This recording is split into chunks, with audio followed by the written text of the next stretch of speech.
सुपरिभाषित होना चाहिए। चलो, जे अक्षर से प्रारंभ होने वाले वर्ष के सभी महीनों का संग्रह।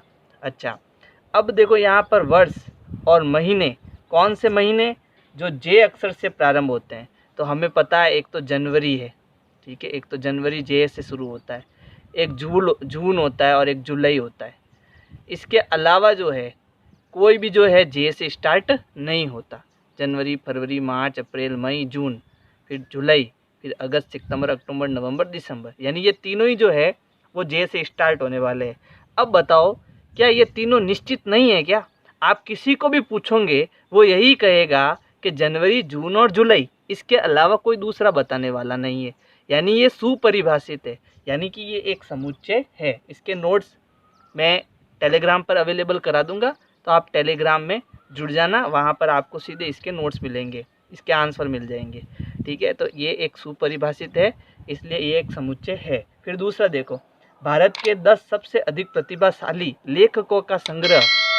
अब मैं, अगर मुझे कोई पूछेगा तो मेरे 10 अलग लेखक बताऊंगा जो मुझे सबसे अधिक प्रतिभाशाली लगते हैं। किसी और को पूछूंगा तो उसके थोड़े बहुत कुछ अलग आ सकते हैं, किसी और को पूछूं तो उसके सारे अलग आ सकते हैं। इसका मतलब ये सुपरिभाषित नहीं है, ये वाक्य जो है वो सुपरिभाषित नहीं है, इसलिए इसका आप कितना भी संग्रह कर लो ये एक समुच्चय नहीं होगा। इसका मतलब ये एक समुच्चय नहीं है। हमें यही तो बताना है कौन समुच्चय है और कारण सहित बताना है, ठीक है। फिर तीसरा देखो, विश्व के सर्वश्रेष्ठ 11 बल्लेबाजों का संग्रह। तो ये भी सुपरिभाषित थोड़ी ना है। अगर मुझे कोई पूछेगा तो मैं कुछ 11 बताऊंगा, आपको अगर पूछूंगा तो आप कुछ और बताएंगे। इसका मतलब ये भी सुपरिभाषित नहीं है, इसलिए ये भी एक समुच्चय नहीं है। फिर आपकी कक्षा के सभी बालकों का संग्रह, ये देखो सुपरिभाषित है। अब अगर आपकी कक्षा में 30 बच्चे पढ़ते हैं और मैं अगर पूछूं कि उन 30 का नाम लिखो, तो 30 के नाम वही रहेंगे ना, बदलेंगे थोड़ी ना। हाँ, उनका क्रम बदल सकता है, ऊपर नीचे हो सकता है, लेकिन 30 बच्चे तो वही रह सकते हैं। और समुच्चय का नियम है, क्रम बदल सकता है लेकिन निश्चित होना चाहिए। तो इसका मतलब ये एक सुपरिभाषित है, इसलिए जो है ये एक समुच्चय है। फिर 100 से कम सभी प्राकृत संख्याओं का संग्रह। हमें पता है प्राकृत संख्या 1 से प्रारंभ होती है। अब ये कह रहा है 100 से कम, यानी लास्ट कौन से आ गई? 99 आ गई। तो ये सुपरिभाषित नहीं है क्या? सुपरिभाषित है ना। इसका मतलब जो है ये कथन भी सत्य है और ये एक समुच्चय है। फिर देखो, लेखक प्रेमचंद द्वारा लिखित उपन्यासों का संग्रह। मान लो उसने 10 उपन्यास लिखे, 10 का आपको नाम याद है, किसी और को पूछोगे तो वो 10 उपन्यास बदल जाएंगे क्या? बदलेंगे तो नहीं ना। इसका मतलब ये भी कथन अच्छा है, सही है और सुपरिभाषित है, इसलिए यह भी एक समुच्चय है। फिर सभी सम पूर्णांकों का संग्रह। अच्छा, पूर्णांक संख्या प्लस की, माइनस की और बीच में 0 होता है। फिर सम, वो माइनस की 2 भी सम है और प्लस की 2 भी सम है। अगर मैं सारी प्लस की लूँ, धनात्मक पूर्णांक लूँ, तो 2, 4, 6, 8 और ऐसे करके अनंत तक ये संख्याएं होती है ना। तो ये भी क्या है? एक परिभाषित, सुपरिभाषित है और एक नियम के अकॉर्डिंग है। नियम कैसे? जिन संख्या में 2 का भाग जाता है वो सम संख्या होती है। तो इसमें 2 का भाग जाता है, इसमें भी 2 का भाग जाता है, इसमें भी 2 का भाग जाता है। इसका मतलब ये सुपरिभाषित है। तो इसका मतलब है कि ये भी एक समुच्चय है।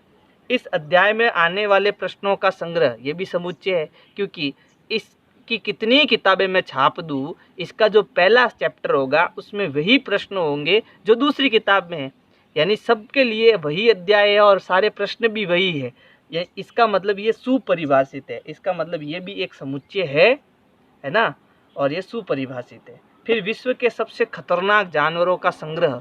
तो किसी भैया को पूछा तो उसने उसमें हाथी, घोड़ा, बैल ले लिया। दूसरे को पूछा, उसने उसमें शेर, गिद्दड़ और चीता ले लिया।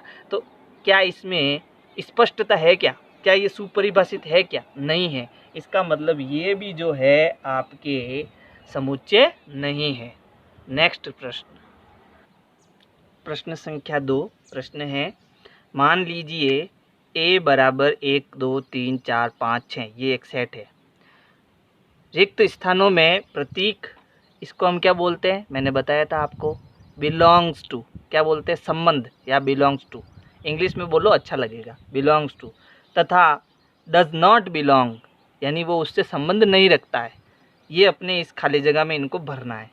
तो देखो ये 5 ये इसके अवयव है यहाँ पर सारे। ये क्या है, इस समुच्चय या सेट के अवयव। कितने अवयव है, 6 अवयव है। और कौन कौन है, 1 2 3 4 5 और 6, ये 6 अवयव है। अब क्या 5 इस ए में है, बिल्कुल है, ये रहा, इसलिए ये इसको क्या करता है, बिलोंग करता है। तो बिलोंग का निशान लगाना अपने को, ये होता है बिलोंग का निशान, ठीक है। फिर ये 8 इस सेट में है क्या, नहीं है, तो डज नॉट बिलोंग्स टू ए। फिर ये 0 इसमें है क्या, नहीं है, तो डज नॉट बिलोंग्स टू ए। फिर ये 4 इसमें है क्या, है, तो 4 बिलोंग्स टू ए, ये इसमें बिलोंग करता है। फिर 2 इसमें है, तो ये भी इसमें बिलोंग करता है। फिर 10 इसमें नहीं है, तो ये हम लिखेंगे डज नॉट बिलोंग्स। तो ये आपको इस प्रश्न ने सिखाया है कि कब बिलोंग लगाना है और कब डज नॉट बिलोंग लगाना है, ठीक है। Does not belong. अगला प्रश्न, प्रश्न संख्या 3। प्रश्न है, निम्नलिखित समुच्चयों को रोस्टर रूप में लिखना है। मैंने आपको बताया था समुच्चय के 2 रूप होते हैं, एक तो रोस्टर रूप और दूसरा समुच्चय निर्माण रूप। तो ये समुच्चय निर्माण रूप में हमको दिए हुए हैं और हमें इसको किस में बदलना है, रोस्टर रूप में बदलना है। तो पहला प्रश्न क्या कह रहा है कि set of x which every element of x is एक पूर्णांक है और -3 से तो बड़ा है लेकिन 7 से छोटा है। इंग्लिश में पढ़ने का और तरीका अलग है और हिंदी में पढ़ने का तरीका अलग है। तो यहाँ पर हिंदी में इसको कैसे पढ़ेंगे कि इस सेट का प्रत्येक एक्स जो है वो एक पूर्णांक है और वो 3 से तो बड़ा है, -3 से तो बड़ा है और 7 से छोटा है। ये जब मुंह खुला होता है ना किसी साइड में, तो ये एक्स उससे बड़ा है, और बंद होता है उसका मतलब है कि एक्स इससे छोटा है।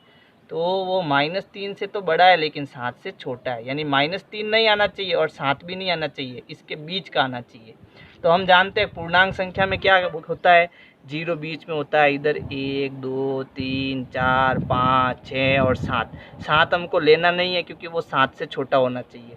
फिर इधर -1 -2 और -3 भी लेना नहीं है ना। तो अब वो पूर्णांक संख्या हो गई, तो वो सेट मेरे को क्या मिला, ये मिला, बाकी का जो बच गया कहाँ से स्टार्ट होगा, -2 से कहाँ तक, 6 तक। तो हमें इसको रोस्टर रूप में ऐसे लिखना है, a बराबर ऐसे एक मंजिला ब्रैकेट बनाना, फिर -2 -1 0 1 2 3 4 5 और 6, ये हमारा उत्तर हो जाएगा। फिर अगला देखो b, ये है कि इस सेट का जो ये x है जिसमें प्रत्येक x संख्या 6 से कम एक प्राकृत संख्या है। प्राकृत संख्या हम जानते हैं वो 1 से शुरू होती है और अनंत तक चलती है, लेकिन ये कह रहा है वो 6 से कम होनी चाहिए। तो स्टार्टिंग कहाँ से हुई, 1 से हुई, तो 1 2 3 4 5 और ख़त्म हो जाएगा, क्योंकि 6 से कम होनी चाहिए, 6 नहीं होनी चाहिए। तो ये हमने इसको रोस्टर रूप में लिख दिया। अगला देखो, अगला क्या है, अगला है सेट ऑफ एक्स जिसमें x जो है वो 2 अंकों की एक प्राकृत संख्या है जिनके अंकों का योग 8 है। प्राकृत संख्या हमें पता है जो 1 से शुरू होती है और अनंत तक चलती है, लेकिन हमें 2 अंकों की चाहिए जिनका योग 8 है। तो ऐसे प्रश्न आए तब क्या करना, सबसे पहली प्राकृत संख्या 1। अब 1 में क्या जोड़ूँ कि वो 8 हो जाए, तो आप कहोगे 7 जोड़ दो तो 8 हो जाएगा। अब इसको तो सीधा लिखना, इसको उल्टा लिखना, तो फिर 1 के बाद 2 3 4 5 6 और 7 तक रुक जाओ। यहाँ पर जो संख्या लिखी वहाँ तक रुक जाओ। फिर इसको उल्टा चलाओ, 7 को उल्टा चलाओ, तो 7 के उल्टा क्या आएगा, 6 आएगा। फिर 6 के पहले क्या आएगा, 5 आएगा। इसके पहले 4, फिर 3, फिर 2, फिर 1। अब बच गया कौन, 0 के पहले होता है, 1 के पहले होता है 0 और यहाँ आएगा 8। इन दोनों को जोड़ने पर भी 8 होता है, लेकिन क्या 0 8 एक संख्या है क्या, नहीं है। सॉरी, 2 संख्या है क्या, नहीं है, वो केवल एक संख्या ही है।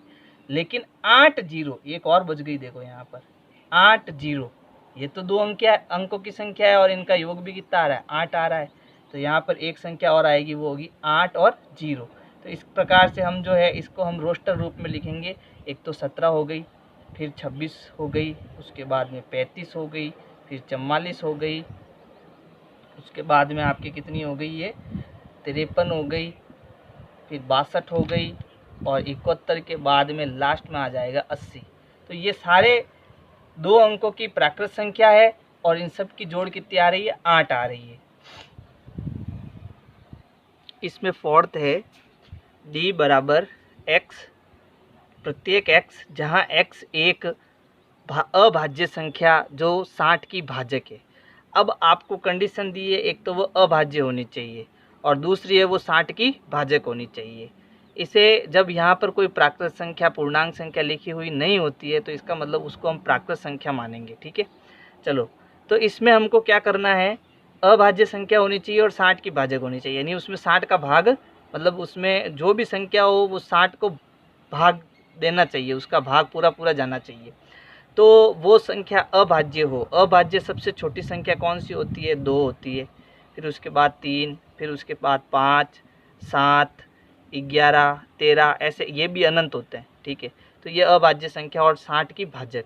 तो दो जो है वो 60 को विभाजित करता है, 3 भी 60 को विभाजित करता है और ये अभाज्य भी है। 5 भी 60 को विभाजित करता है। इसके बाद जितने भी नंबर आएंगे वो 60 को विभाजित नहीं करेंगे। आप कहोगे 10 जो है वो भाज्य संख्या है, अभाज्य संख्या नहीं है, इसलिए ये केवल ये तीनों ही इसका उत्तर होंगे, ये तीनों ही इसके समुच्चय में आएंगे। बाकी कोई भी संख्या आपको नहीं लेनी, क्योंकि यहाँ पर एक कंडीशन लगी हुई है। वो क्या कंडीशन है, वो अभाज्य होनी चाहिए। तो मैं कहूँगा इसका जो रोस्टर रूप होगा वो होगा 2, 3 और 5, ये इसका रोस्टर रूप हो जाएगा। चलो अगला देखो, अगला है ई बराबर ट्रिग्नोमेट्री शब्द के अक्षरों का समुच्चय, और इसको मुझे रोस्टर रूप में लिखना है। तो ई बराबर, मैंने रूल्स बताया था एक पार्ट 1 में कि अगर कोई नंबर बार बार रिपीट हो रहा है, कोई अक्षर बार बार रिपीट हो रहा है, तो उसे हमें नहीं लिखना है रोस्टर रूप में।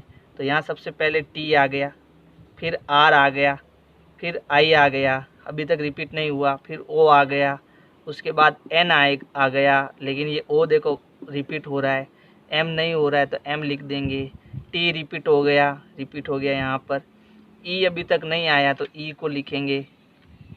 अच्छा, फिर उसके बाद में आर आ गया, वाई नहीं आया तो वाई को लिख देंगे। तो जो रिपीट हो रहा है उसको हटा देना है और जो रिपीट नहीं हुआ उसको लिख देना है। यहाँ पर अपन जी को नहीं लिख रहे हैं ना, जी को लिखना भूल गए, कोई बात नहीं, मैं लास्ट में जी को लिख देता हूँ। इसमें नंबर इधर उधर लिख सकते हैं, इसका रूल्स है, चाहे जी यहाँ लिखो चाहे जी यहाँ लिखो, बस यही है कि वो 2 बार नहीं आना चाहिए, सिंगल बार ही आना चाहिए। तो यहाँ पर टी देखो एक बार ही है, और कहीं टी आया क्या, नहीं आया। आर भी यहाँ एक बार ही है, आई भी यहाँ पर एक बार ही है, फिर ओ भी एक बार ही आ रहा है, एन एक बार ही है, एम एक बार ही है, ई भी एक बार ही आ रहा है, वाई भी एक बार है और जी भी एक बार है, कोई रिपीट नहीं हो रहा है। इसका मतलब ये हमने इसको रोस्टर रूप में लिख दिया। अब एफ देखो, इसको भी हमें रोस्टर फॉर्म में लिखना है, बस रिपीट नहीं होना चाहिए। सबसे पहले बी आ रहा है, फिर ई आ रहा है, फिर 2 बार टी आ रहा है तो टी एक बार ही लिखना है, फिर उसके बाद ये ई भी आ गया वापस, तो रिपीट हो रहे हैं दोनों, नहीं लिखना है इनको, फिर बचा कौन, आर। तो ये जो है आपके 6 प्रश्न, इनको हमें रोस्टर रूप में लिखना था और हमने लिख दिया। अगर वीडियो अच्छी लगे तो लाइक करते रहो, है ना। अगला प्रश्न, प्रश्न संख्या 4। प्रश्न है, निम्नलिखित समुच्चय को समुच्चय निर्माण के रूप में लिखिए। अब ये दूसरा मेथड आ गया, इसको हमें जो है समुच्चय निर्माण के रूप में लिखना है और ये रोस्टर रूप दिया हुआ है, रोस्टर रूप को समुच्चय निर्माण के रूप में लिखना है। तो सबसे पहला प्रश्न देखो, ध्यान से देखना ऐसे प्रश्नों को, 3, 6, 9 और 12, आप देखते ही बता सकते हो कि ये 3 का पहाड़ा चल रहा है, लेकिन ये 4 बार तक ही चल रहा है। 3 एकम 3, 3 दूनी 6, 3 त्रिया 9, 3 चौक 12, बस स्टॉप, अब रुक गया। तो मैं इसको एक सूत्र नहीं बना सकता, 3n, 3 इंटू एन, जहाँ n आप नेचुरल नंबर ले सकते हो, जहाँ n जो है वो आप 1, 2, 3 और 4 रखो, तो ये हो गया 3 एकम, n की जगह भी 1 रख रहा हूँ, 3 एकम 3, 3 दूनी 6, 3 त्रिया 9 और 3 चौक 12। तो यहाँ पर ये एक सूत्र नहीं बना यहाँ पर, या 3 का गुणज भी कह सकते हैं, 6ठी क्लास में हमने पढ़ा था 3 के गुणज, 3 के गुणनखंड, है ना, ये 2 शब्द, तो इसको 3 का गुणज भी कह सकते हैं। अब मुझे इसको समुच्चय निर्माण के रूप में लिखना है, तो इसके लिए क्या करना है, इसको कोई भी एक सेट मान लो, जिससे मैं ये एक सेट मान लेता हूँ A B C, आपकी मर्जी के अनुसार, मैं इसको A मान रहा हूँ। फिर ऐसे मंझला ब्रैकेट, फिर यहाँ x बनाना, यहाँ 2 बिंदी लगाना, फिर यहाँ x, और ये एक नियम के अकॉर्डिंग है, यहाँ पर यहाँ पर x का मतलब ये कोई भी x ले लो, इसमें से कोई भी एक अवयव ले लो, वो एक नियम के अकॉर्डिंग है। कौन सा नियम? कि 3 इंटू एन, यहाँ इंटू नहीं लगा रहा हूँ, 3 इंटू एन बोलते हैं इसको। तो x बराबर 3n। अच्छा, यहाँ पर कॉमा, तो ये n किसको बिलोंग करेगा? ये x आप n जो है वो आपके नेचुरल नंबर यानी प्राकृत संख्या को बिलोंग करेगा, क्योंकि यहाँ पर जीरो तो आएगा नहीं, क्योंकि पूर्ण संख्या अगर ले लेंगे तो 3 इंटू जीरो, सबसे पहले जीरो से स्टार्ट होती है पूर्ण संख्या, तो ये क्या हो जाएगा? जीरो, क्योंकि यहाँ पर जीरो है नहीं, तो ये नेचुरल नंबर को बिलोंग कर रहा है, यानी प्राकृत संख्या के समुच्चय को बिलोंग कर रहा है। ये सारी चीज़ें आपको समझ में आएगी जब आप मेरा बेसिक का वीडियो देखोगे। नेचुरल नंबर क्या है, पूर्णांक संख्या क्या है, पूर्ण संख्या क्या है, एक वीडियो बनाया हुआ है। तो आपको अगर ये बेसिक वाले वीडियो देखने हैं तो वो भी आपको मेरी प्लेलिस्ट में मिल जाएंगे। वहाँ पर, प्लेलिस्ट नहीं, मेरे चैनल में होम में मिल जाएगा आपको, वहाँ पर आप इसको देख लेना। तो यहाँ तक तो आपको समझ में आ गया, लेकिन यहाँ एक कंडीशन है। कंडीशन क्या है भाई? नेचुरल नंबर तो अनंत तक होता है, अनंत तक होता है ना, लेकिन हमें कहाँ तक लेना है? हमें ये आपके 4 तक ही लेना है n। यहाँ पर मैं 4 तक लास्ट रखता हूँ, यहाँ 4 रखता हूँ तो 3 चौक 12 होता है, यानी जो ये n लेना है मुझे, वो 4 से छोटा या 4 के बराबर लेना है। वो 4 से या तो छोटा होना चाहिए या 4 के बराबर होना चाहिए। अब ये अपना जो है रोस्टर, ये समुच्चय निर्माण रूप कंप्लीट हो गया। कैसे करना? सबसे पहले मंझला कोष्टक, फिर x, फिर 2 बिंदी, फिर यहाँ पर x एक नियम द्वारा जुड़ा हुआ है, और वो नियम क्या है? x बराबर 3n, और ये n जो है वो नेचुरल नंबर में बिलोंग करना चाहिए। और शर्त क्या होनी चाहिए कि n का मान 1 से तो शुरू हो जाएगा, लेकिन वो 4 के बराबर या 4 से छोटा होना चाहिए। ये आपका होता है समुच्चय निर्माण रूप। अब दूसरा देखो, दूसरा क्या है? इसमें भी आप कोई भी एक समुच्चय ले लो, a बराबर ले लेता हूँ। आप a की जगह b, c, d, x, y कुछ भी ले सकते हो, लेकिन वो कैपिटल होना चाहिए। अच्छा, फिर एक ब्रैकेट बनाना है हमको, ये ब्रैकेट बना दिया, फिर x, फिर 2 बिंदी, फिर वापस x। अब इसमें ये प्रत्येक x एक नियम द्वारा बंधा हुआ है। अब ये वो नियम अपने को ढूंढना है कि वो नियम क्या है। तो यहाँ पर देखो, 2, फिर 4, फिर 8, फिर 16, फिर 32। थोड़ा अगर आपन ध्यान दे तो यहाँ पर अगर 2 की घात 1 है तो 2 होगा, 2 की घात 2 है तो 4 होगा, 2 की घात 3 है तो 8 होगा, 2 की घात 4 है तो 16 होगा, और 2 की घात 5 है तो कितना होगा? 32 होगा। तो यहाँ जो ये चेंज हो रहा है ना, 1, 2, 3, 4, 5, ये तो प्राकृत संख्या है। इसकी जगह मैं लिख देता हूँ 2 दी पावर n, और वो पावर कहाँ तक है? 5 तक ही है, 5 तक ही है। तो ये जो नियम बन रहा है वो बन रहा है 2 की पावर n, और ये n जो है वो बिलोंग करता है प्राकृत संख्या को, क्योंकि देखो 1 से स्टार्ट हो रही है, लेकिन वो ख़त्म 5 तक हो जाता है, अनंत तक नहीं चलता है। तो इसका मतलब हम यहाँ कंडीशन एक और लिखेंगे, शर्त, कि जो ये n है वो 5 से छोटा होना चाहिए या 5 के बराबर होना चाहिए। ये शर्त यहाँ लिखनी पड़ेगी। या तो ये लिखो, या ऐसा लिख दो कि ये n जो है वो 1 से लगाकर 5 तक है, ऐसा भी लिख सकते हो, या ऐसा भी लिख सकते हो, दोनों में से कोई भी लिखो।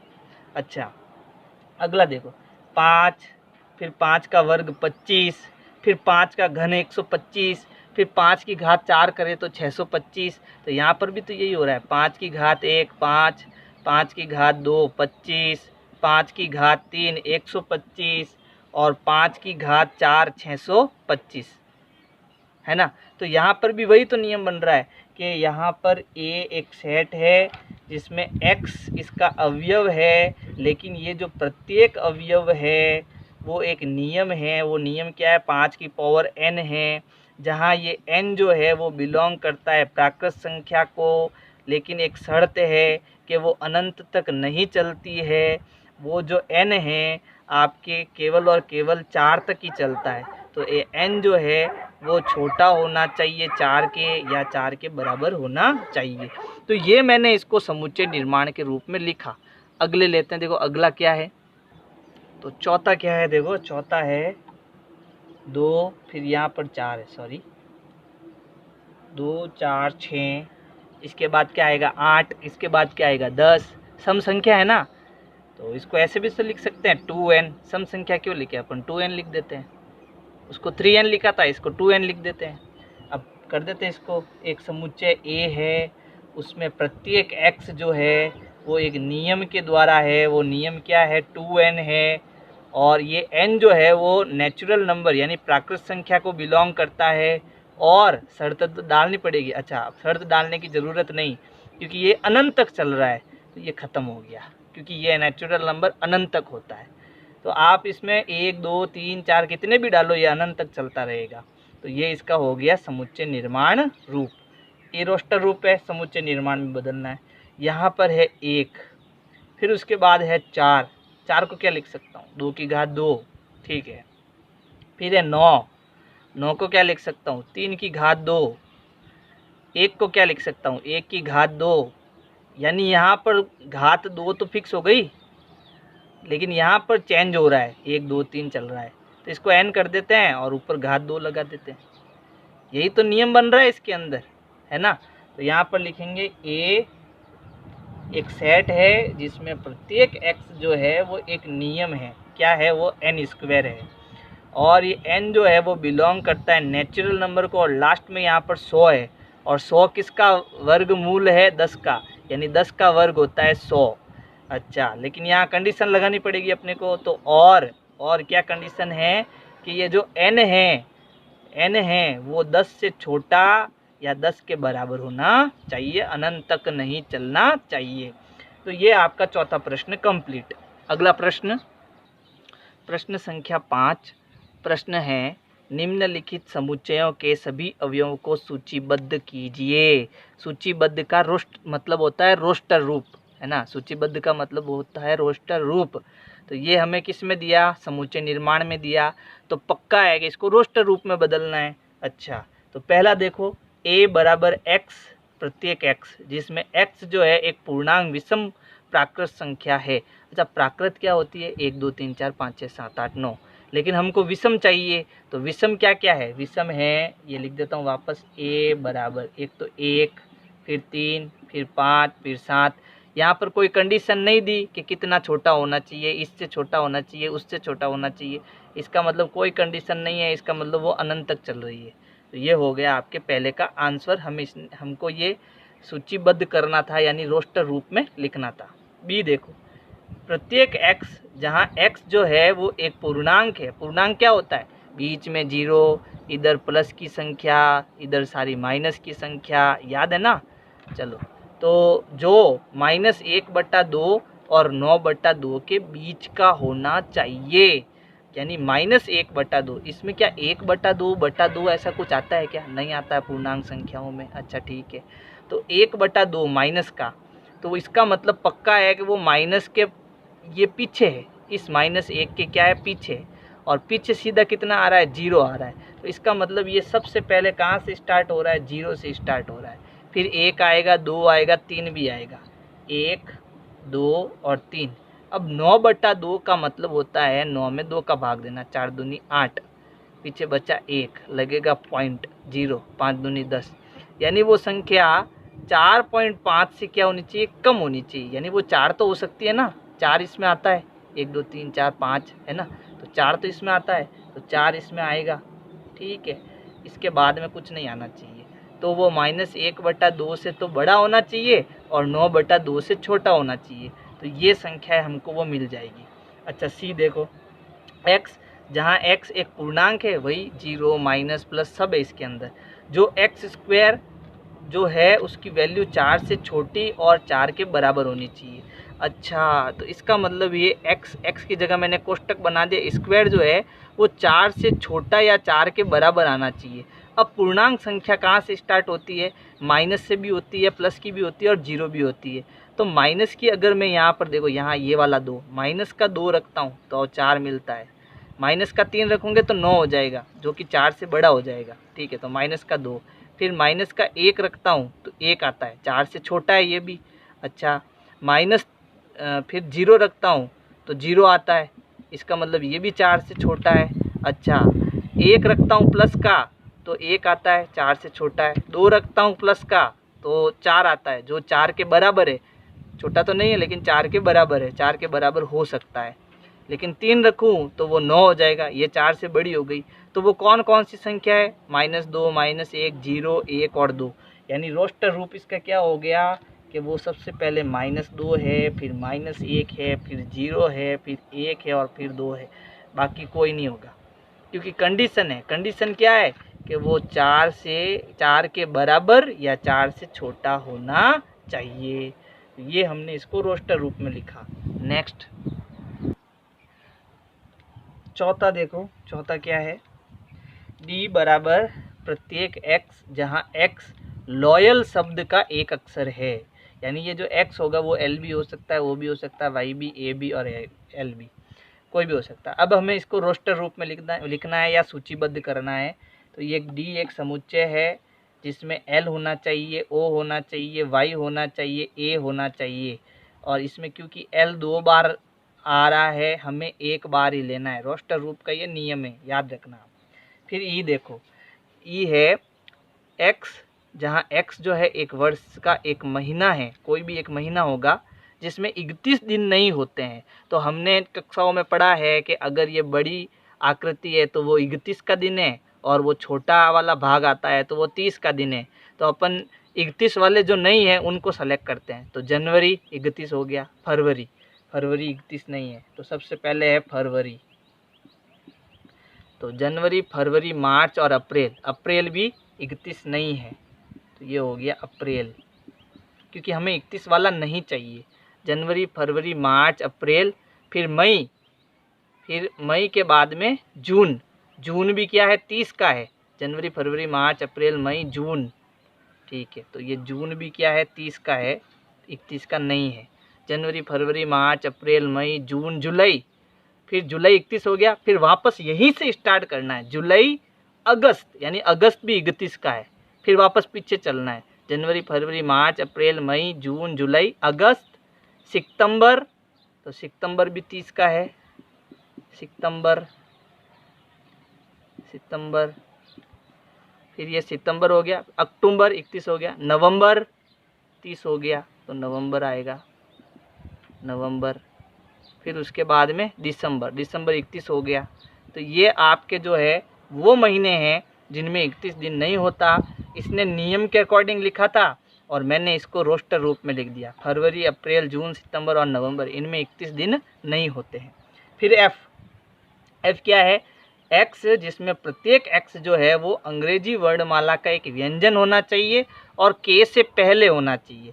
तो अगर मैं ABCD लिखता हूँ, ए छोटी वर्णमाला, ABCDEFGHIJ के, और के ख़त्म हो गया। यहाँ पर क्या कह रहा है, के से पहले, यानी के नहीं होना चाहिए, इसके पहले सारे व्यंजन लिखने हैं, स्वर नहीं लिखने हैं, व्यंजन लिखने हैं। अच्छा, स्वर कितने होते हैं, 5, AEIOU, तो इनको छोड़कर बाकी सब लिखने हैं। तो ए तो हमें लिखना है नहीं, ठीक है। तो फिर क्या स्टार्ट करें, बी, फिर सी, फिर डी। ई क्या है, स्वर है, तो ई, ए को भी छोड़ना, ई को भी छोड़ना। तो अब क्या आया, एफ, फिर जी, फिर एच, आई भी क्या है, स्वर, तो फिर हो गया जे, और ये लास्ट। तो ये हमने इसका रोस्टर रूप बना दिया। अगला प्रश्न, प्रश्न संख्या 6, हमें सही मिलान करना है, तो इसको थोड़ा ध्यान से समझ के करेंगे। सबसे पहले देखो 1 2 3 6, तो सीधा सीधा यहाँ पर दिख रहा है कि 3 के बाद 4 और 5 नहीं आ रहा है, सीधा 6 आ रहा है। ये कब संभव है, जब 6 में इन सब का भाग भी जा रहा है। देखो 6 में 1 का जा रहा है, 2 का जा रहा है, 3 का जा रहा है, और 6 में 6 का भी जा रहा है। इसका मतलब वो भाजक है, और 6 आ रहा है, इसका मतलब वो अभाज्य संख्या तो नहीं होनी चाहिए। तो यहाँ पर देखो x एक प्राकृत संख्या है जो 6 की भाजक है, तो ये प्राकृत संख्या भी है और 6 की भाजक भी है, तो ये इससे मिलान कर रहा है, ठीक है। फिर 2 और 3 में अगर अपन इन सबको चेक करेंगे तो ये तो मैथमेटिक्स आ रहा है, तो ये इससे कोई नहीं मिलता, ये हमने मिला दिया। फिर ये 10 से कम विषम संख्या, तो ये 2 तो सम हो गया, इसका मतलब ये भी नहीं होगा, तो ये इसके साथ मैच करेगा। अब इसको पढ़ो, x एक अभाज्य संख्या है जो 6 की भाजक है, तो ये दोनों जो है 6 को काटती भी है और ये अभाज्य संख्या भी है, तो ये इसके साथ मैच हो गई। ये सीधा सीधा आपको दिख रहा है कि मैथमेटिक्स का ये है। ये तो आपके वो रूप हो गया, सारणीबद्ध रूप, और ये हो गया आपका रोस्टर रूप, अच्छा, समुच्चय निर्माण रूप। फिर ये 1 3 5 7 9 सीधा सीधा दिख रहा है, विषम संख्या है और यहाँ पर विषम शब्द आ रहा है, तो ये इससे मिलान हो जाएगा। तो अगर मेरी वीडियो आपको पसंद आ रही है तो लाइक करो, सब्सक्राइब करो, शेयर करो और कमेंट करो। मैं ऐसे ही चलता रहूँगा और आपको भी ऐसे ही चलना है। वीडियो पूरी देखनी है, लगातार देखनी है, स्किप करके नहीं देखनी है। Thank you.